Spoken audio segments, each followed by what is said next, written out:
Halo, Assalamualaikum warahmatullahi wabarakatuh. Perkenalkan, nama saya Astri Indah Rahmasari, NIM H1A1 260. Di sini saya akan menjelaskan materi tentang pajak pemerintah provinsi untuk memenuhi tugas ujian tengah semester saya dalam mata kuliah Sistem Perpajakan yang diampu oleh Bapak Alfa Beriansyah, SIP, MIP. Untuk mengetahui pengertian lebih lanjut, mari kita simak penjelasan berikut ini.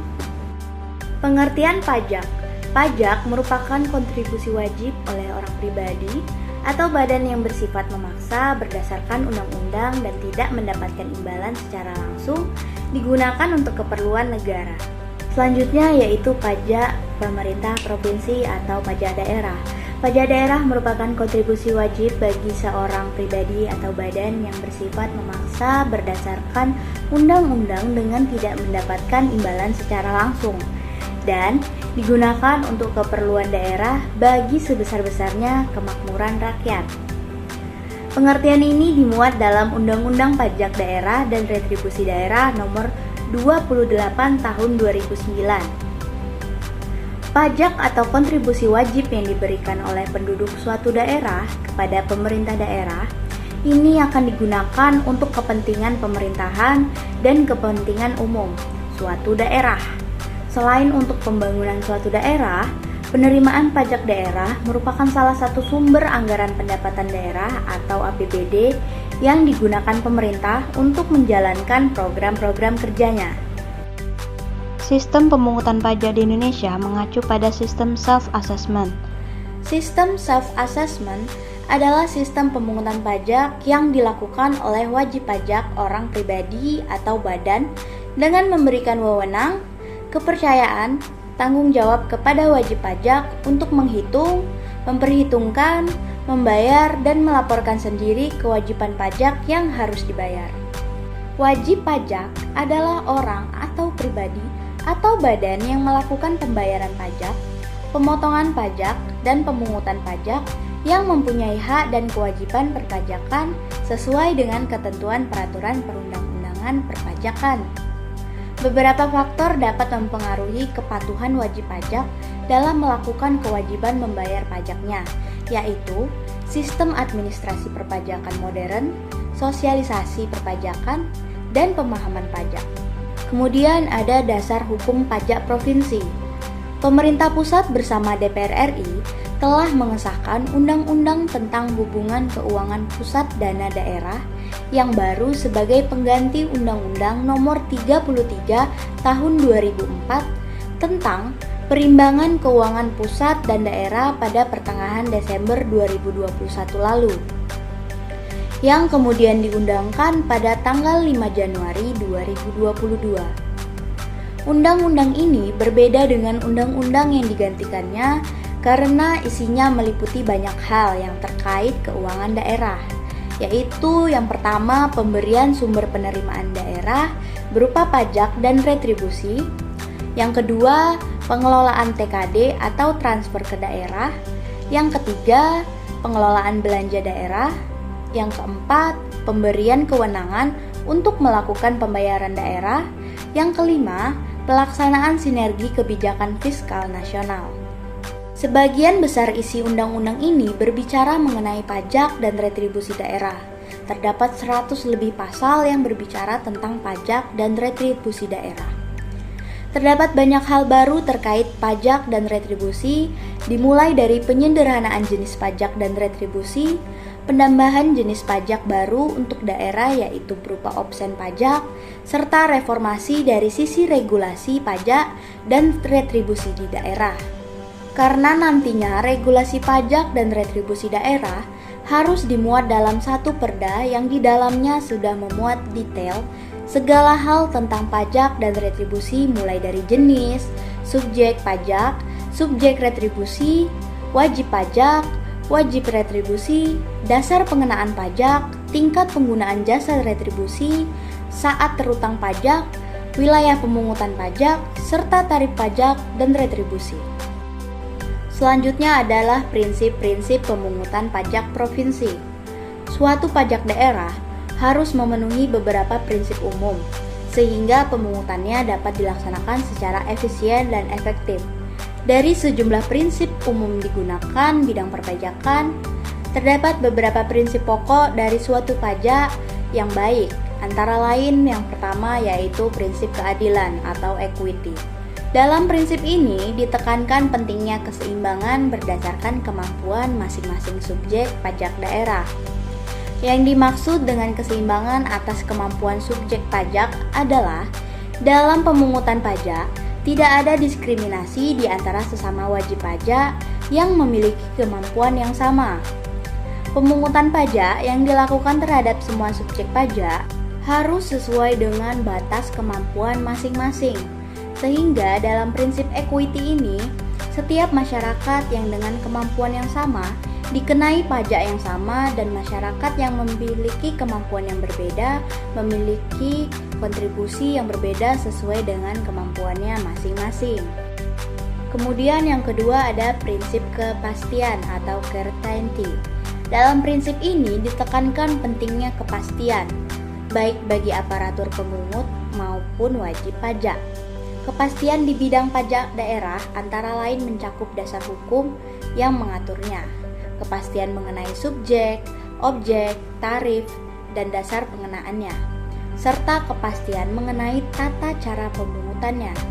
Adanya kepastian akan menjamin setiap orang untuk tidak ragu-ragu dalam menjalankan kewajiban membayar pajak daerah, karena segala sesuatunya diatur secara jelas. Selanjutnya yang ketiga ada prinsip kemudahan atau convenience. Dalam prinsip ini ditekankan pentingnya saat dan waktu yang tepat bagi wajib pajak daerah dalam memenuhi kewajibannya. Pemungutan pajak daerah sebaiknya dilakukan pada saat wajib pajak daerah menerima penghasilan. Dalam hal ini, negara tidak mungkin melaksanakan pemungutan pajak daerah jika masyarakat tidak mempunyai kekuatan untuk membayar.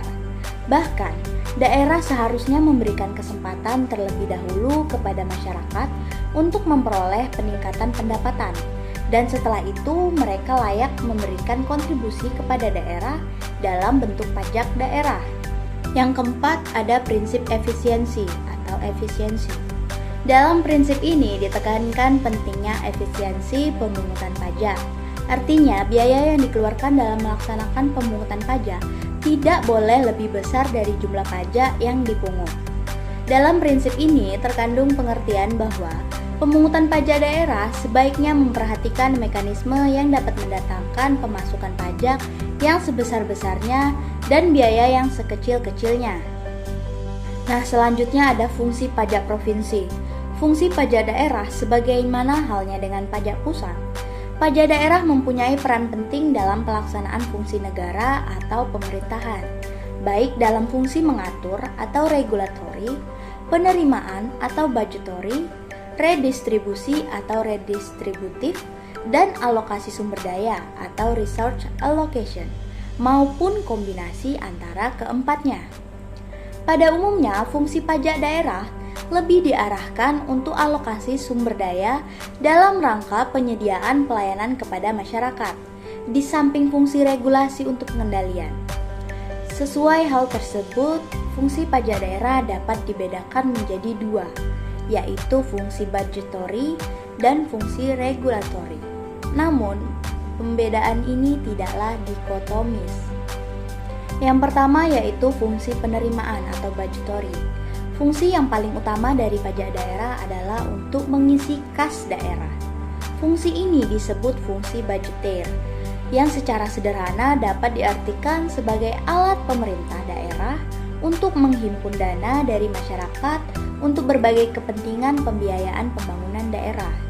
Fungsi ini juga tercermin dalam prinsip efisiensi yang menghendaki pemasukan yang sebesar-besarnya dengan pengeluaran yang sekecil-kecilnya dari suatu penyelenggaraan pemungutan pajak daerah. Kemudian yang kedua ada fungsi pengaturan atau regulatory atau reguleran. Fungsi lain dari pajak daerah adalah untuk mengatur atau reguleran. Dalam hal ini, pajak daerah dapat digunakan oleh pemerintah daerah sebagai instrumen untuk mencapai tujuan-tujuan tertentu. Dalam hal ini, pengenaan pajak daerah dapat dilakukan untuk untuk mempengaruhi tingkat konsumsi dari barang dan jasa tertentu. Dalam banyak hal, pemungutan pajak daerah ditujukan untuk meningkatkan pendapatan daerah, terlebih-lebih di era otonomi daerah, di mana kebutuhan dana untuk melaksanakan tugas-tugas pemerintahan dan pembangunan daerah cukup besar, sementara sumber-sumber pendanaan yang tersedia sangat terbatas. Daerah juga dipacu untuk secara kreatif menciptakan sumber-sumber pendapatan daerah yang dapat mendukung pembiayaan pengeluaran daerah. Fungsi pengaturan dari pajak daerah dapat dilakukan dengan mengenakan pajak daerah yang tinggi terhadap kegiatan masyarakat yang kurang dibutuhkan. Sebaliknya, untuk kegiatan prioritas yang memberikan dampak positif bagi pengembangan ekonomi masyarakat, dikenakan pajak daerah yang rendah. Dalam berbagai literatur dan peraturan perundang-undangan, peningkatan pendapatan asli daerah atau yang di dalamnya termasuk pajak daerah seolah-olah terkait secara langsung dengan kinerja pemerintah daerah. Peningkatan pendapatan asli daerah kadangkala digunakan sebagai indikator keberhasilan daerah. Hal ini mendorong pemerintah daerah berusaha menciptakan berbagai jenis pajak daerah yang berdasarkan pemahaman pemerintah daerah dapat meningkatkan pendapatan asli daerah tanpa mempertimbangkan dampak dari pengenaan pajak tersebut bagi masyarakat dan bagi kelangsungan kegiatan ekonomi di daerahnya. Fungsi pengaturan dari pajak daerah belum banyak dimanfaatkan oleh beberapa daerah. Beberapa daerah memang sudah mengakomodir fungsi pendapatan dan fungsi pengaturan dalam perumusan kebijakan pajak daerah, antara lain melalui penerapan tarif yang berbeda antar golongan masyarakat.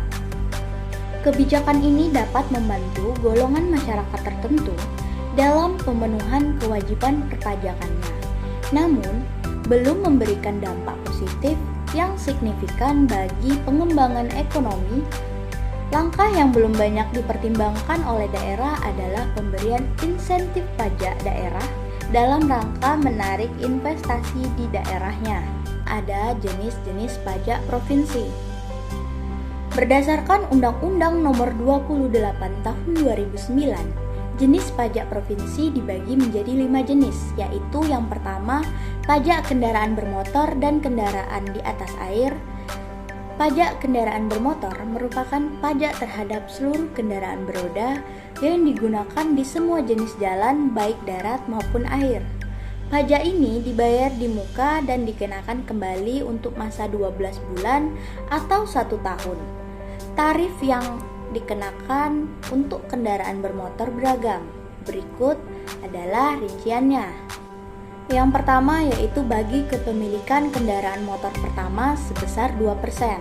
Kemudian untuk kendaraan bermotor kedua sebesar 2,5%. Dan akan meningkat untuk kepemilikan setiap kendaraan bermotor seterusnya sebesar 0,5%. Yang kedua bagi kepemilikan kendaraan bermotor oleh badan, tarif pajaknya sebesar 2%. Yang ketiga bagi kepemilikan kendaraan bermotor oleh pemerintah pusat dan daerah sebesar 0,50%. Yang keempat, bagi kepemilikan kendaraan bermotor alat berat sebesar 0,20%. Yang kedua yaitu pajak bea balik nama kendaraan bermotor atau BBNKB. Menurut Peraturan Daerah Nomor 9 Tahun 2010 tentang bea balik nama kendaraan bermotor atau BBNKB, bea balik nama kendaraan bermotor adalah pajak atas penyerahan hak milik kendaraan bermotor sebagai akibat perjanjian dua pihak atau pembuatan sepihak atau keadaan terjadi karena jual beli, tukar menukar, hibah, warisan, atau pemasukan ke dalam badan usaha. Untuk tarif BBNKB adalah rinciannya penyerahan pertama sebesar 10%. Kemudian penyerahan kedua dan seterusnya sebesar 1%. Khusus kendaraan bermotor, alat-alat berat dan alat-alat besar yang tidak menggunakan jalan umum, tarif pajak ditetapkan masing-masing adalah penyerahan pertama sebesar 0,75%, penyerahan kedua dan seterusnya sebesar 0,075%. Yang ketiga ada pajak bahan bakar kendaraan bermotor atau PBBKB. Bahan bakar kendaraan bermotor yang dimaksud adalah semua jenis bahan bakar, baik yang cair maupun gas yang digunakan untuk kendaraan bermotor.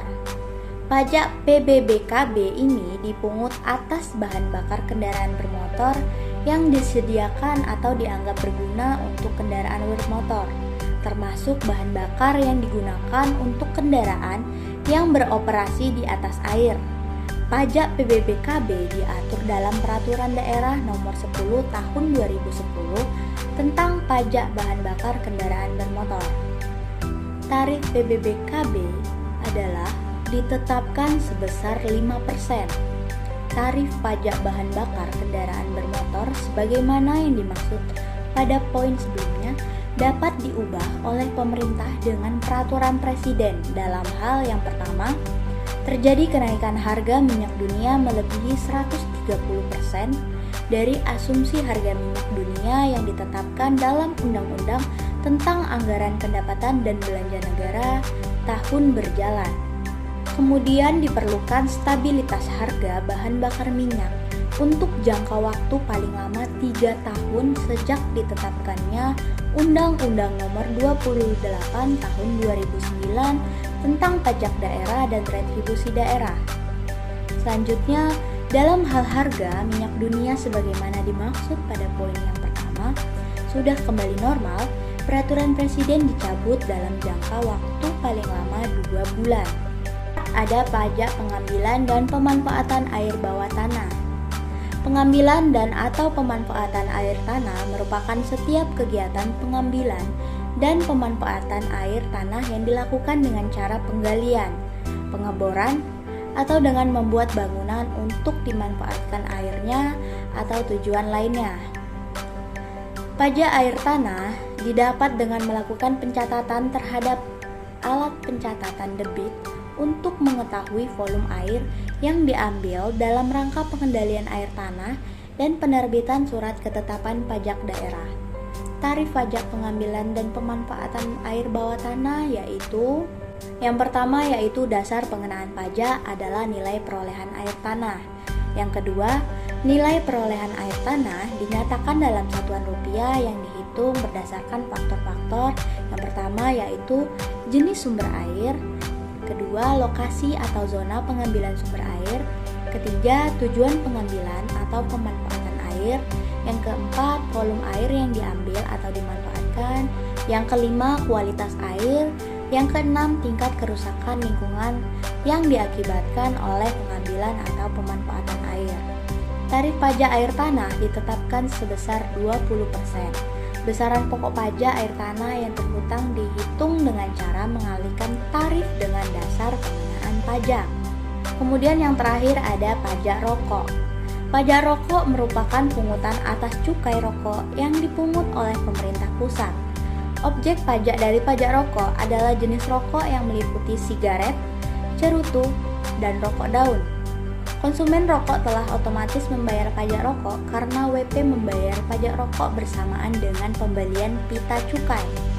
Wajib pajak yang bertanggung jawab membayar pajak adalah pengusaha pabrik rokok atau produsen dan importir rokok yang memiliki izin berupa nomor pokok pengusaha kena cukai subjek pajak dari pajak rokok ini adalah konsumen rokok. Tarif pajak rokok sebesar 10% dari cukai rokok dipungut oleh instansi pemerintah yang berwenang memungut cukai bersamaan dengan pemungutan cukai rokok. Kemudian ini adalah salah satu contoh cara penghitungan pajak provinsi. Pajak kendaraan bermotor, ilustrasi penghitungan pajak kendaraan bermotor atau PKB adalah rumusnya nilai jual kendaraan bermotor atau NJKB dikali koefisien dikali tarif pajak nilai jual kendaraan bermotor atau NJKB. Yang pertama, NJKB adalah harga atau nilai yang sudah ditetapkan Dinas Pendapatan Daerah atau Dispenda yang sebelumnya sudah mendapatkan data dari agen pemegang merek atau ATPM. Yang kedua, koefisien NJKP diperoleh dengan rumus PKB dibagi 2 dikali 100.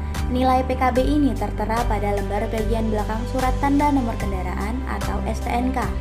Yang ketiga, tarif pajak progresif. Jika sudah mengetahui hasil NJKB, berikutnya dikalikan dengan persentase pajak progresif kendaraan bermotornya. Nah, selanjutnya ada sistem pemungutan pajak provinsi. Yang pertama yaitu Self-Assessment System. Merupakan aturan pajak yang membebankan ketentuan dari besarnya pajak yang harus dibayarkan melalui wajib pajak secara pribadi yang bersangkutan. Wajib pajak diharuskan untuk melakukan perhitungan, pelaporan, dan pembayaran pajak sesuai dengan ketentuan besarnya pajak tersebut ke kantor pelayanan pajak atau KPP setempat maupun melalui sistem online. Kemudian yang kedua ada Official Assessment System. Sistem ini membebankan wewenang dalam penentuan besarnya wajib pajak terutang kepada pihak perpajakan yang menjadi pemungut wajib pajak kepada seorang wajib pajak. Dalam hal ini, wajib pajak akan diberikan surat ketetapan pajak yang berisi nilai pajak terutang dan wajib pajak harus membayarkan pajak yang terutang tersebut sesuai dengan besaran pajak yang ada di dalam surat ketetapan pajak.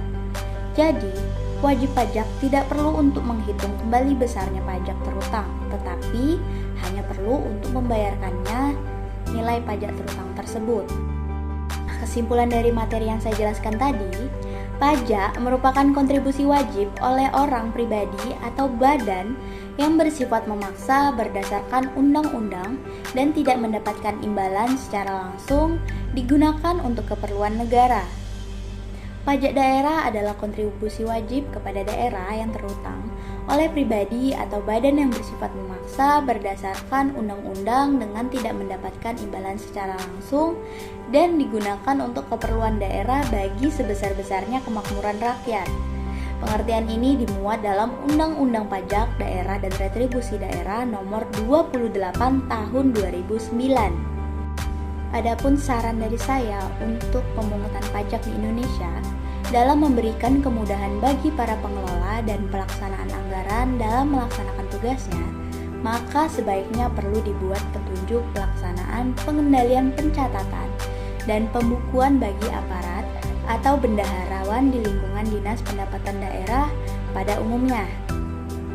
Sehingga diharapkan dalam pemungutan pajak daerah pengelolaan pencatatannya dapat lebih efisien dan efektif. Sebaiknya para aparatur dalam mengelola atau melaksanakan lebih teliti lagi dalam membuat prosedur yang bertujuan mengurangi tingkat kesalahan dalam pencatatan.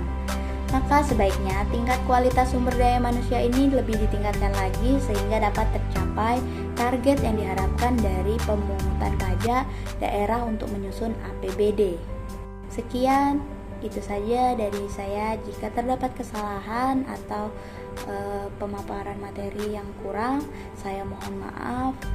Saya akhiri. Wassalamualaikum warahmatullahi wabarakatuh.